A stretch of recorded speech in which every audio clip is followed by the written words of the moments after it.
Hi everyone, and welcome back to Pocket Perspectives podcast, where we talk about money and everything in between.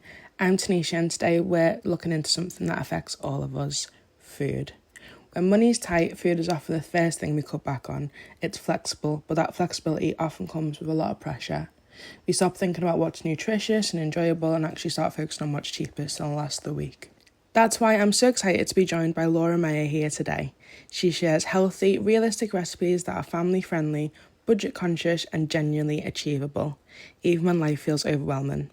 We'll be talking about simple ways to take control of your food shop, busting some myths about healthy eating, being expensive, and finding small changes that really add up. Laura, welcome to the podcast. So, Laura, for those who might not know you who are listening today, could you please tell us a little bit about who you are and what you do, please? Yes, absolutely. So I am Laura Meyer, and I write the blog and have just written a cookbook called Slim Kitchen Secrets. So I basically write healthy recipes for people who like to eat without guilt. Amazing. And so how did you kind of get into that industry? Was it something that you've always kind of wanted to do, or did it just naturally evolve that way? Yeah, it's a strange one actually. So basically, when I was sort of 18 and went off to university, Mm-hmm. I couldn't cook at all. I mean, I could not cook a thing.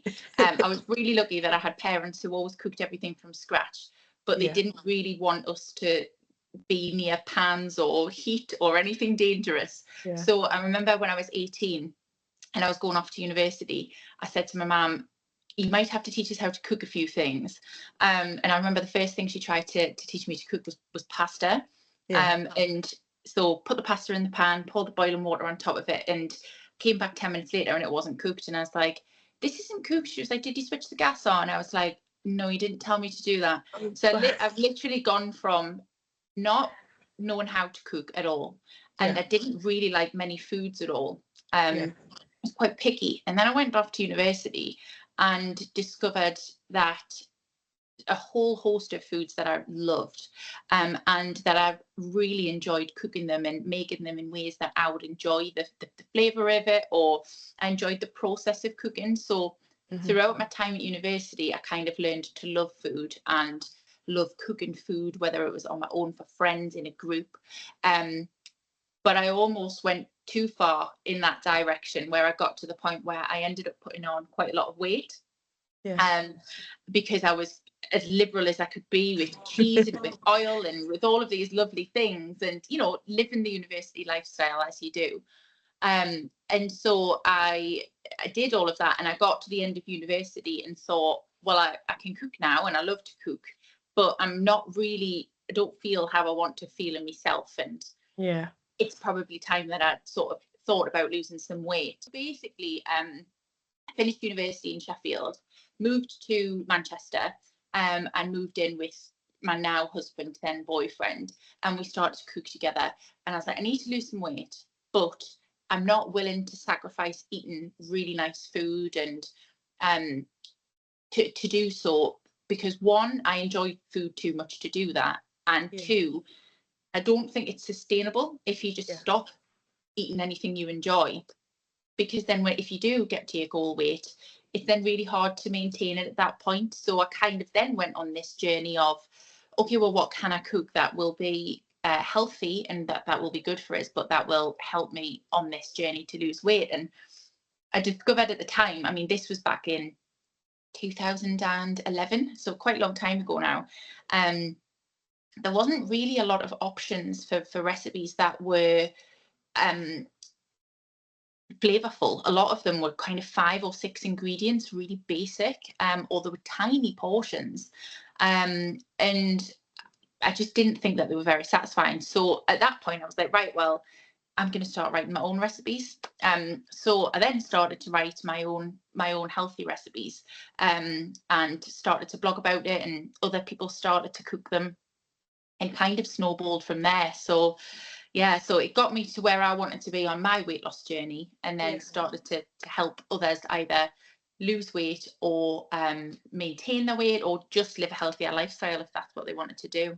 Yeah, definitely. Well, on like obviously a much smaller scale, but for me, when I moved in with my with a boyfriend at the time, husband now, he was very much just very basic food. He would just eat like dry pasta and that was it. Like that was his diet.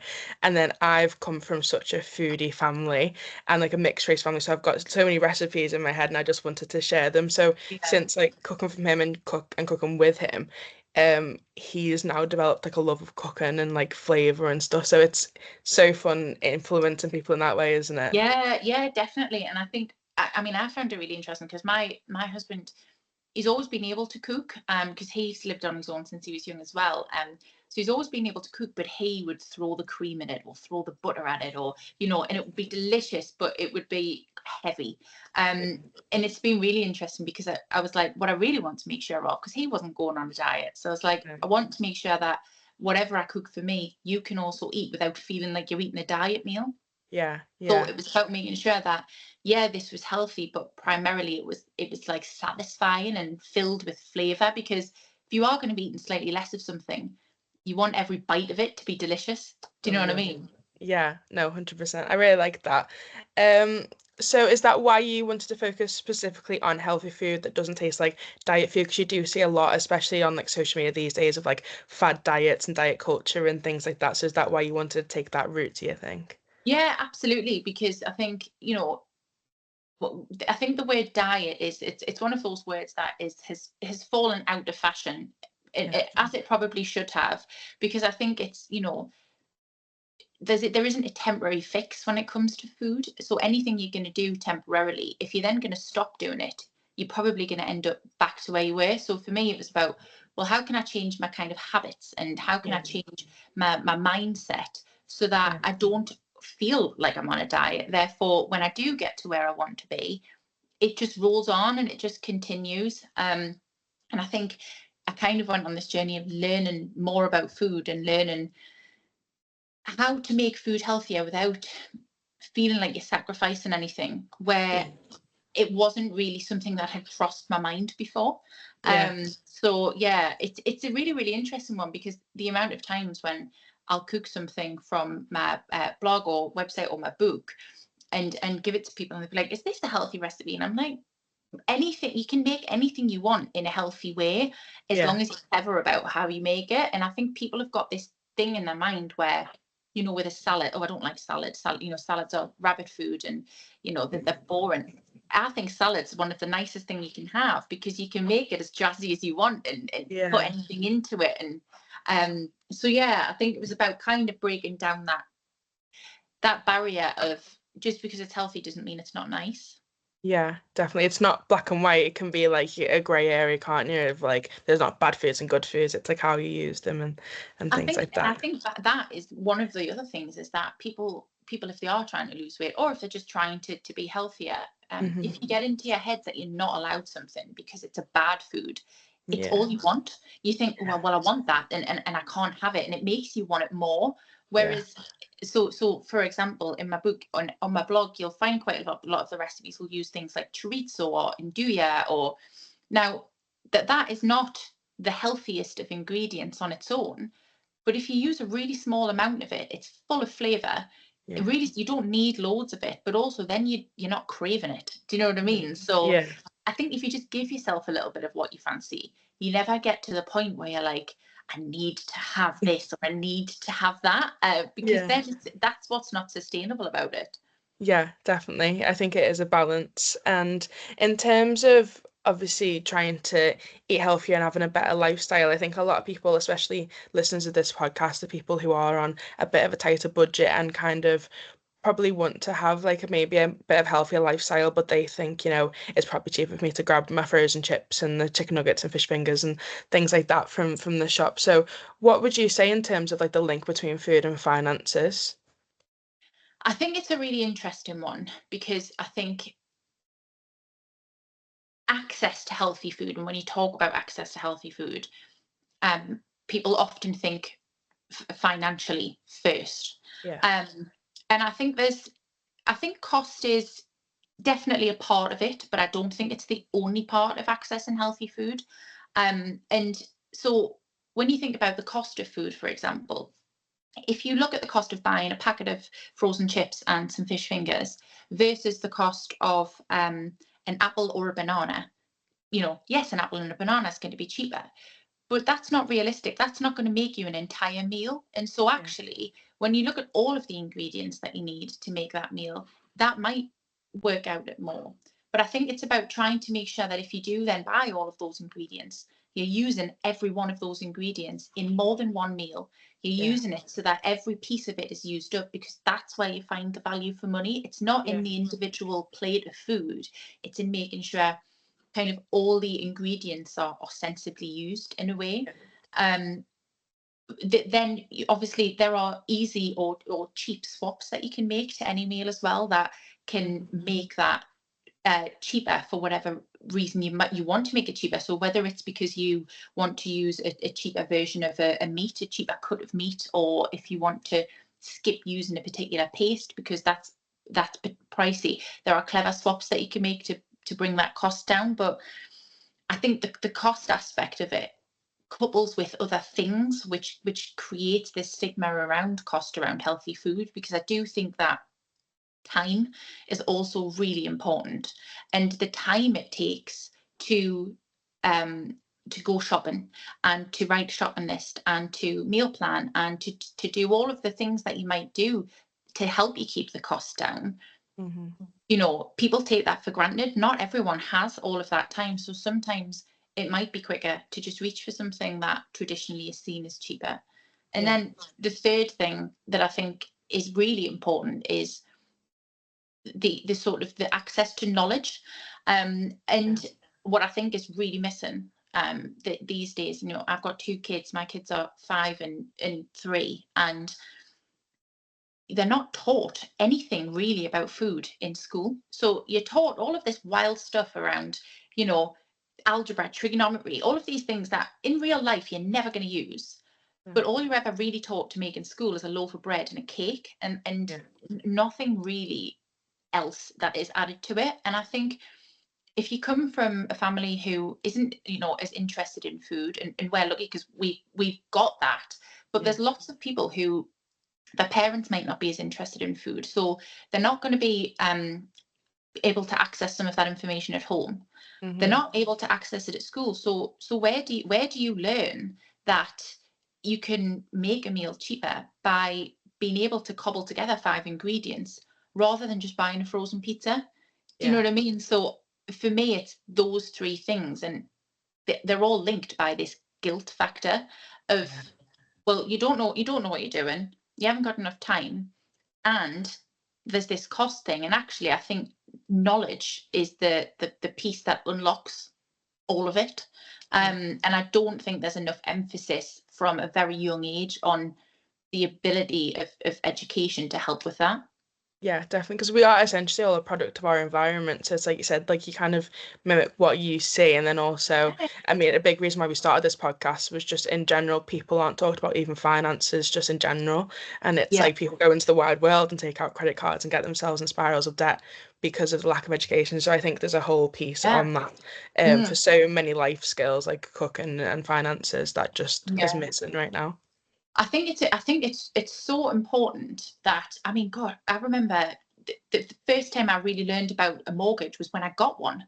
And but I could tell you about the 17 types of interest when I did GCSE maths, but not how it applied to the real world. And I think the same is applicable here. If you go into a supermarket and you see a frozen pizza that's £2.50, and you've got a complete meal there for £2.50, that is going to look cheaper than picking up the ingredients to make something else. But actually, if you've got the knowledge of how to pick up some of the fresh ingredients and create a meal or more than one meal from it, then you've got the same. And often, that can be the answer. I think the other point is that if you do want to buy a frozen pizza, that's fine. You buy a frozen pizza, but maybe have half of that pizza with some vegetables on the side of it or something like that, and then it's not costing you necessarily anymore because you're still breaking it down into 2 meals. It's still quick and easy. So there's ways around it, and I think that the mindset around food and the cost of food is quite rigid. And actually, the knowledge and flexibility are the two things that can unlock it potentially. Yeah, no, I agree. And from a personal point, so last year we got married and we got a honeymoon this year. So it was like, right, save as much money as we can. So I think when people look at their budgets, obviously a lot of things are fixed, like your rent, your mortgage, and Yeah. bills like that. It's like, that's just the price we're paying. Whereas when you think of like food, that's like kind of like a cost that you can control. So it's normally, I think the first thing that people cut is when they're like, oh, cost of living, a bill's gone up, like we'll just lower the food costs. And then it can be like a bit of a ripple effect. So we try to turn that on its head and do it in a good way of like we started like bulk buying and then we'd spend like a Sunday and we would like make so many meals and like and prep them and like just have them in the freezer and it Yeah. saved in the lead up to the wedding it saved us so much money but it was we knew what we were eating, it was really good food and I think that was such a good way to do it. Yeah, and it'll, it takes a bit of time to do, but then it'll save you that Yeah, time further down the line, doesn't it? So yeah, yeah, I think if you can do something like that, it's absolutely brilliant to save yeah. the time and the money. Yeah, definitely. And kind of on a similar vein, so like we mentioned about the whole like frozen chips, fish fingers, and things like that. They're like memed like council estate foods because it's like quick and cheaper. And I think as well, like come back to like social media and its impact. Do you think there's like a way to gently shift the view of like people being like shamed online for doing that, or do you think like there's a way to for them to shift their habits and like you said like maybe have like the half the pizza with some veggies, like what would you say in that context? I think that generally, this is probably not a solution to it, but I think that unfortunately, social media has created a generation or a whole group of keyboard warriors that will have an opinion on anything, no matter what you do. So whether it's that you're, eating a particular type of food, or whether you were eating, or whether you were drinking something in particular, or whether you were exercising in a particular way, or whether you're losing weight, or whether you're not losing weight, whatever it is that someone does, you will always find someone online that has got an issue with it, or that could do it better themselves. And Hmm. I think it's this stigma around this council estate food, I think, is a bit wild, because actually when the things that you would potentially term council estate food, for me, they sound like comfort foods. They sound like Yeah. foods that you might have had when you were younger, or foods that are quick and easy to pick up. And I think instead of finding ways to stigmatize them and shame people for even wanting to buy them, we should be thinking, well, actually, why are people buying them? People are buying them because they're quick. People are buying them because they taste nice, and people are buying them because it's less hassle for them. So Yeah. how do we either add to that, or do we find ways um to make it so that it's slightly more, not exciting, but for example, if you're going to have a fish fingers are a really good example, I think. Yeah. You can go into most posh pubs now and spend £12 on a fish finger sandwich. Yeah. So why is it okay if you take a nice picture of a posh fish finger sandwich in a pub that you paid £12 for, but not if you make one at home? Do you Yeah. know what I mean? And Yeah. actually, I find that really, really interesting. And often it's the window dressing around it that makes something look a bit nicer. And that window dressing is often sauce and salad and all of the Yeah. bits that kind of bulk it out. So I think for me, it's one, people need to understand that some people like that food, and if that's what they feel comfortable cooking, they should be allowed to do so. Yeah. And two, there might be ways to make it more healthy without adding all of that additional cost. So Yeah. yeah, let's stick them in a wrap with a load of salads, some frozen peas, and a healthy sauce inside or something like that, and it's going to make it really, really tasty. But I think, firstly, it's trying to not appease all of these people that have got these opinions, which are frankly unfounded. Yeah. um in any walk of life, people will stigmatize something for some reason. And I don't think people should constantly have to defend the fact that they eat in a particular way, because there's Yeah. so many things that go into it. Instead, we should be saying, that looks really nice. Do you know what would also be really nice with that? What about Yeah. adding this? Or what about Yeah. adding that? Yeah, in a positive way. Because again, it comes back to like you said about the knowledge. It's like people may just not have known that. Like, doesn't mean they're intentionally set out to like eat bad things and things like that. Like, educate in a positive way rather than shaming them. Definitely. 100%. And also, if you don't know something exists, how are you going to know to try it? I mean, Yeah. like, there's never a time in my life now where I don't have an avocado in the fridge. But I don't think I even knew what avocado was until I was about 23, 24, because it wasn't something that my parents grew up eating. It Yeah. wasn't something that I'd particularly tried before that. And then I was like, oh, well, this is nice. And this can make even an omelette to feel a little bit more bougie, or, add a lot of nice, healthy fats to something. But Yeah. if you don't know that it's there, or you don't know what to do with it, well, how are you going to try that for the first time, Yeah. So in terms of your recipes that you make, so there are obviously, again, like we spoke about, there's a myth that healthy food is always expensive. So what are some of the ways in your recipes that you prove that wrong? There's a few ways. So I'm cooking for an entire family. So I'm cooking for two adults and two children Yeah. every day now. And so even though I'm trying to eat healthily, cost is always at the forefront of that, because costs can, for a weekly shop, can just spiral without you even realizing. So I think there's a few different ways that I would do it. The first one is having a look at where you're shopping. Now, I love Aldi, I love Lidl, I love a good budget supermarket. Yeah. Um, but it's not always, if you can't get there, or for whatever, some people, for example, might not have access to a car, and budget supermarkets do not do home delivery. So actually, you're more relying on one of the sort of larger chain supermarkets. So I think it's, if you can shop at a cheaper supermarket, try that. If not, can you look in the whoopsies aisle? Can you look to see what's in the whoopsies aisle? Because I will often, particularly for meat and fish, I'll go there where something's got 2 or 3 days left on it. I'll bring it home and I'll put it straight in the freezer. So then I've got that in there, and I've had like a whole salmon for a fiver, which would have been sort of 15, 16 quid Yeah. otherwise. But then I know that I've got those meals in there. When I'm sort of writing a recipe, or if I'm meal planning, or deciding what we're going to eat for the week, what I would usually do to try and keep the cost down is start with what I've already got. So Yeah. I'll look in the cupboards, I'll look in the freezer, I'll look in the fridge, and I'll make a list of what it is that I've got, and then I'll think about what I can make using what I've got, and therefore what are the bits that I need to add to it. I find that if I do it the other way around, and that if I just sit with my blog, or sit with cookbook or something like that, you end up making a really long shopping list, and actually you need everything.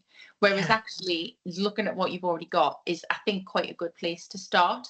Yeah. Um, I think if you can do that, and use all that up, then you'll save yourself the time of going and doing an even bigger shop and spending longer in the supermarket, and save yourself the money of buying those additional things that either you didn't need and that you've already got in, or that you potentially could have swapped out for Yeah. something, an alternative. So for example, if you've got everything in to make a chili, but you've not got a tin of kidney beans, but you've got a tin of butter beans, or you've got a tin of cannellini beans, well, stick them in instead and save Yeah. yourself buying that. But I think that comes down to knowledge as well, doesn't it? And having the confidence to just say that'll work, and Yeah. stick that in instead. And I think that confidence comes through just trial and error, and trying things. But I do think starting with what you've got's good. I think the batch cooking is the other thing that is, I find, I mean, you mentioned it before, making all of those meals to save money for your wedding. That's such an amazing way to do it. But what I find is, I mean, because I've got a 3 and a 5-year-old, so my freezer's full of children's things as well. So I kind of do it I do batch cooking on a smaller scale. Yeah. So what I will do when I make a meal, instead of making 4 portions, I might make 8. And then, so I'm not making huge amounts of things, but I know I've still got a whole extra meal that's in the Yeah. freezer, so that I can kind of just pull that out and use that, which is, I do think is, again, a time and money saving Yeah. um hack, which works quite well for us. Yeah. um yeah, there's so many things you can do, but it just requires that sort of extra thought. Yeah. Cooking one meal for everyone is, I think, is one of the key ways to try and do it. But as anyone with kids will know, that it's not always that easy. Yeah, no, definitely. found with our freezer, so we obviously did the batch cooking, but then when we weren't doing that, we've recently just had a clear out of our freezer. So we've got a fridge freezer and a chest freezer, and the amount of things that I found that freezer that I just didn't even know I had. There was three whole chickens in there, and I was like, why do I keep buying chickens and I've got them in the Yeah. freezer? Like it is just, it's good to kind of know what you've got in, so you can kind of plan around it, like you said. So definitely that's Yeah. my favorite tip. Yeah, absolutely. And I think with with some of my recipes, the so what I'm always trying to do is I'm trying to think what's the way that I can either simplify this but make it taste really good or make it healthier. Yeah. And often what that will involve is swapping out more expensive elements and, or higher fat elements and swapping in leaner Yeah. elements, which might be adding a tin of chickpeas to something, or reducing the amount of meat in there, for example. So not only does that help you balance the meal out and bulk it out to create extra portions, but it Yeah. also brings the overall cost down. So I think Yeah. it's a bit of a balance, isn't it? Yeah, definitely. And it is, it all cycles back to the knowledge of knowing to do that, because a lot of people will just see a recipe online, take it for gospel, and go, right, that's exactly what I need, where it's Yeah. like you can change it to fit you. So Yeah. I like Yeah, that. I think if you're not thinking about the number of calories, and if you're not thinking about, points or whatever diet is that you're doing, then it's one less thing to think about. So Yeah. so you can say, well, I've got this, I'll use this instead, and you've not got to think about how it changes the overall amount of calories that's in it. But still, you've got to have the confidence to know what is a swap. But the amount of times, even when I've been making my own recipe and I'll have ran out of something and I'll think, oh, I haven't got that, what can I Google it? And I'll literally just say, Alexa, what's an alternative for this? Yeah. And Alexa will suggest something. I'll go, well, I'll try it. I'll give that a go, because what harm? It's one meal. If it's not very nice, we'll eat it. We'll be done with it, and we'll not make that swap again. Yeah, no, definitely. I feel that because it should, me and my husband are very different when it comes to things like that. Like my mum growing up, like she would just make things out of just I don't even know what, and it would be a meal and it'd be like Yeah. it tastes amazing. Yeah. And so I can kind of do that. I've got that from her. Whereas Carl, if he tries to cook a meal, which is very rare, I must say, he if we don't have ingredient, he has to go to the shop and get it. Like his brain doesn't work that way, and I never understood why when we first met, and now I get it. It's just who he is. But I just Yeah. assumed everyone was like that, I and then think it's how you. I think it's just how you're taught to cook, but also knowledge of the foods themselves, isn't it? Because, yeah, like, for example, I've got a lot of people that follow my recipes will follow them absolutely to the letter. yeah, Um, and I try and say in a lot of my recipes now, if you haven't got something, just leave it out.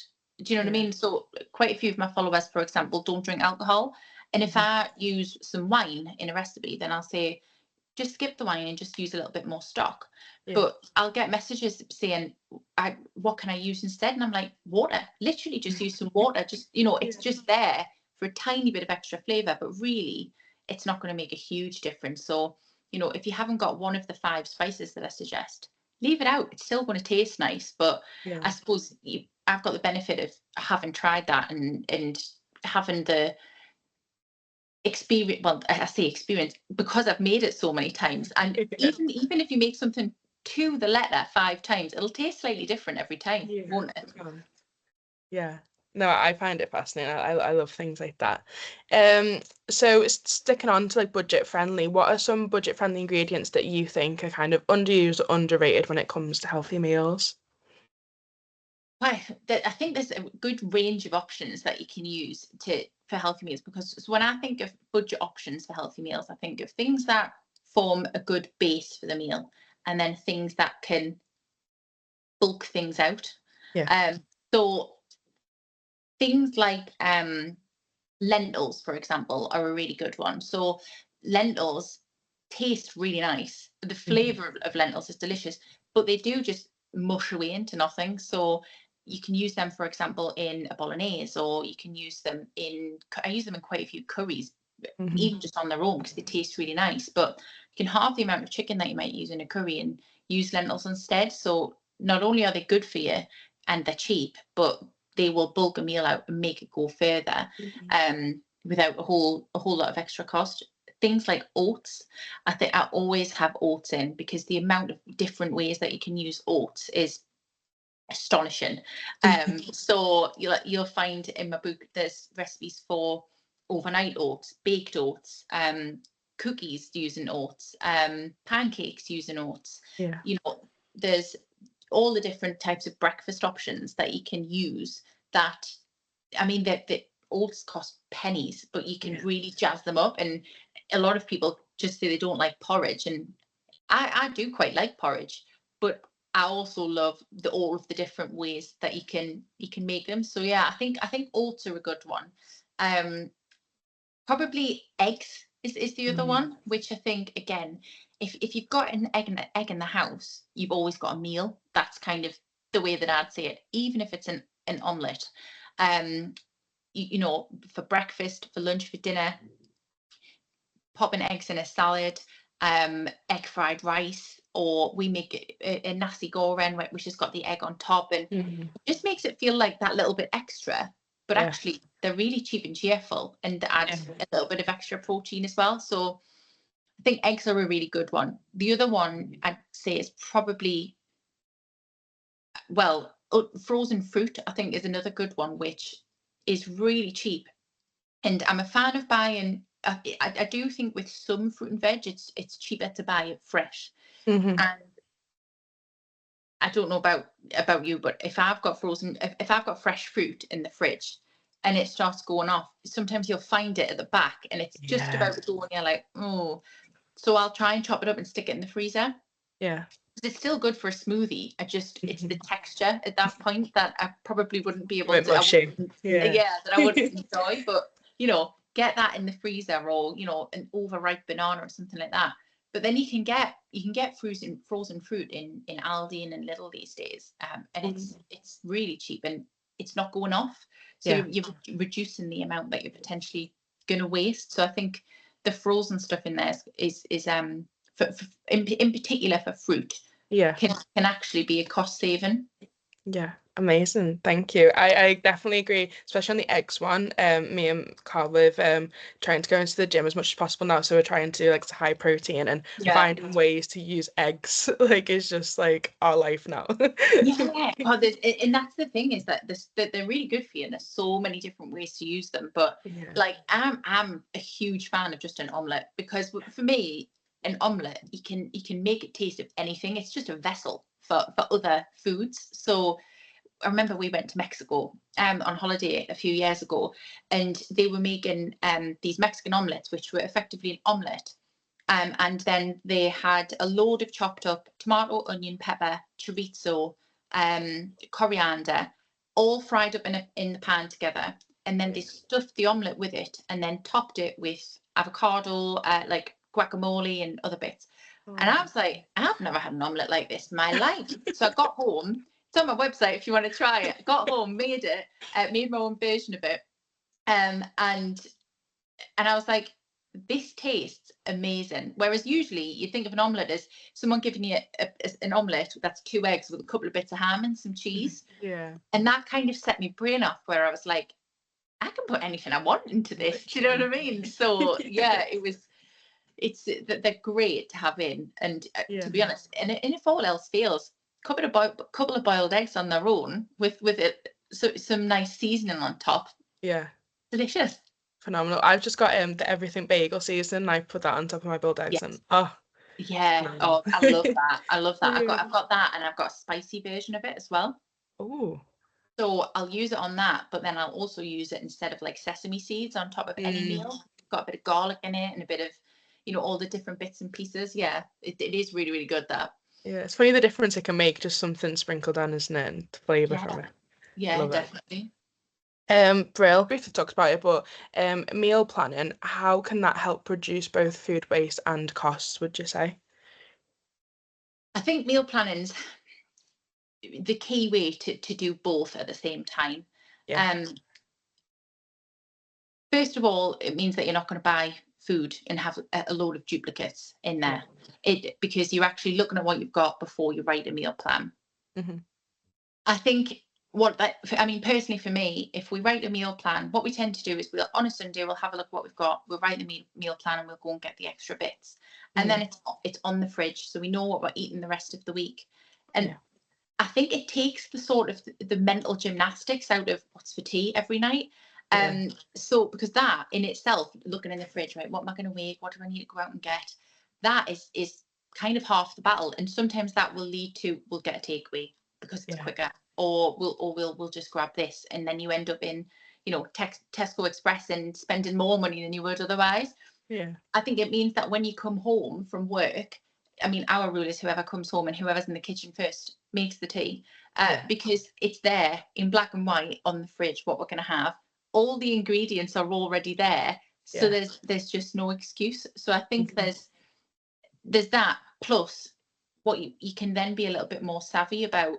If I've got a menu plan and I want to have this, or I want to have that, Mhm. is it what I want, or is it what's going to use everything up? And Yeah. so you can then start to make your swaps. So you can say, right, well, you know, I've got all of these things in for this meal, but could I use a leaner cut of meat, or could I Mhm. slow cook it and use a cheaper cut of meat, so that it can take, you know, it takes a little bit longer, but it saves Yeah. that money. So I think, Yeah. I think there's a meal planning I find incredibly useful, because one, it allows you to plan. It allows you to plan and take that sort of the mental gymnastics out of it further down the line.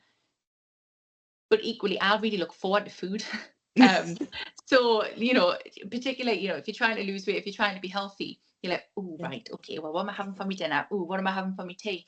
Yeah. And I like that I can be like, well, on Thursday I'm thinking of having this, but actually, if I don't fancy it, I've got Wednesdays and Fridays meals in the fridge as well, and I Yeah. can swap them round. And um, I think that, coupled with the batch cooking, is Mhm.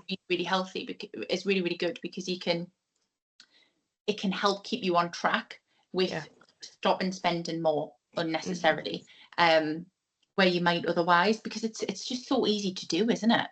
Yeah. Yeah, no, definitely. And I'm a type A, I'm a planner, so I love a meal plan.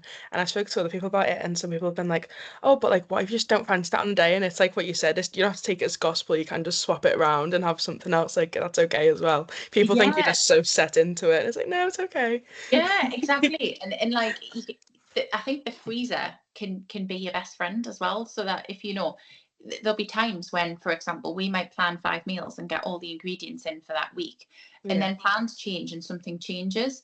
Mhm. Stick it in the freezer, make it and put it in the freezer. Yeah. Or if you don't have time to make it, put the protein in the freezer, put whatever you can in the freezer, because then you've still got it for the week after. Yeah. Um, I think meal planning is a really interesting one as well, because, and I don't know about you, but when you see a lot of people meal planning, they've got a different breakfast, a different lunch, and a different tea every day.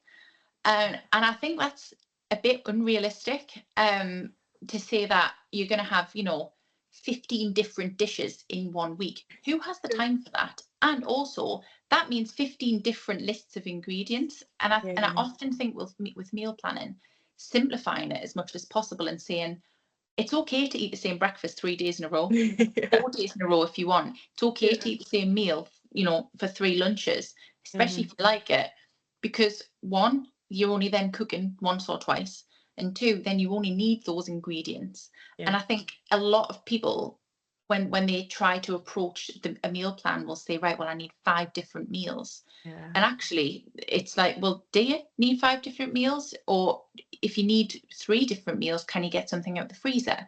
Or do you have something that you can swap in that you've already got? Or so I think it's that flexibility around meal planning as well, which can help with the time and money aspect of it. Yeah, no, definitely. And I think a lot of people as well can struggle, especially if they're trying to, like I said, lose weight or have a healthier diet with like portion control. So what would you say to people who do struggle with that? I am that person. Um, so that, I think that is one of the primary reasons why I think I originally put weight on. Mhm. And well, that as well as all of the cider and cheese at university. But you know, my portions just crept up and up and up and up. Yeah. And I think there's a few different things. I think there's hidden calories in certain things that you would never comprehend. So a tablespoon of olive oil has got nearly as many calories in it as a very small chicken breast. Now, what would you rather have? What's going to fill you up more? you're going to get a significantly larger meal that will fill you up more if you either don't use oil or use a very small amount of it, and then have the chicken instead. I'm a big fan of portion control, whether I'm losing weight or whether I'm not really. And what I make sure that I do is across the board is weigh out carbohydrates before I eat carbohydrates, because it is so easy to just pour pasta into a pan and think that doesn't look like much. And then when it comes to it, you end up with 4 times more than you need. Rice is another really good example. I mean, I weigh rice every time I cook it, and I know I've cooked the right amount. I think I still got quite a lot here. So actually, you end up wasting quite a lot by cooking those extra bits. So I do find weighing out the dry ingredients is far more helpful. And then if you are trying to control your portions, bulking those portions out with, some of those other ingredients that we discussed before, things like lentils, things like chickpeas, or even something like mushrooms. If you just put 2 boxes of mushrooms in, and then you're not going to need as much of your protein. Or if you like peppers, stick a pepper in. Out sometimes if I'm making something, I'll just say, have I got any leftover veg, and I'll stick it in anyway, because an extra vegetable is certainly not going to harm, and it's certainly not, it's going to bulk your portion out without costing significantly more, or without making it significantly more calories. Yeah, no, definitely. And I agree with the hidden calories. We're on a bit of a weight loss journey at the minute, and like I'm a lover of like mayo, or like if I'm having toast, I want loads of butter. And then when I started weighing it out, I was like, is that it? Is that all that? Like, it's crazy, isn't it? You don't think. It's not, it's not something that I think, again, that you never need to think about it until you need to think about it. And I remember the first time I weighed, I mean, when I originally started losing weight all those years ago, the first time I weighed out, what I did, I got a pan and I just poured the amount of pasta into it that I usually would have poured in for 2 people. And there was 6 people's worth of pasta in there. And we would have sat and ate all of that. Do you know what I mean? And whereas now, what I'll do is, if I'm making it for 6, fine, but I'll have the plates and the boxes ready. So I split it between 6 when I put it out, because actually, if it's in the pan, you're tempted to just go back and be like, oh, I'll just have that. I mean, my husband does that, and he might have it a whole extra portion. But again, I think if you can see, oh, well, I've got a whole extra meal there, do you know what I mean? Then it stops you going back and taking that extra bit. Yeah, no, I love that. Thank you. That's really, really helpful. So the last few questions, the book talks a lot about staying like organized. So how does that tie into keeping food costs down? Again, we've touched on a lot of this, so we might only have a few more points to add. Yeah, I think I mean, we've discussed a lot of the ways, but I think the menu plan is the key one. But I think staying on top of it is a full-time job. Yeah. And I think for me, there's this idea that if you stay organized and if you stay on top of it, everything will run smoothly. And actually, that's just not how life works. There might be some days where we just don't have time to sit and do that. And I think if you know that you've got things in the freezer that you can pull out, because you've cooked them before, then that's going to help with that. Or if you know that you've got store cupboard ingredients in there that you can rustle something up really quickly, even if it is an omelette or a fish finger sandwich or something like that, then you can help yourself out with that. There's so many different ways that all of these things come together. But for me, I think it's about recognizing that it takes time to be organized, and that in itself is a task that often falls to one person, and actually acknowledging it and trying to find ways around it. So whether that would be an online shop instead of going to Aldi that week, or whether that will be, well, actually, we know we're going to be really busy on that night, so we're going to eat 3 freezer meals, and on the Thursday we might just grab something on the way home. Giving yourself the grace to allow yourself to have that flexibility. I don't know about you, but I often, whether I'm losing weight or trying to be healthy, if I've got that menu plan, sometimes I'll be like, got all that food in, I shouldn't really do anything else. And it's like that. Sometimes life gets in the way, and that's okay. You don't want that to like knock you off to the point where you're like, oh, I shouldn't bother.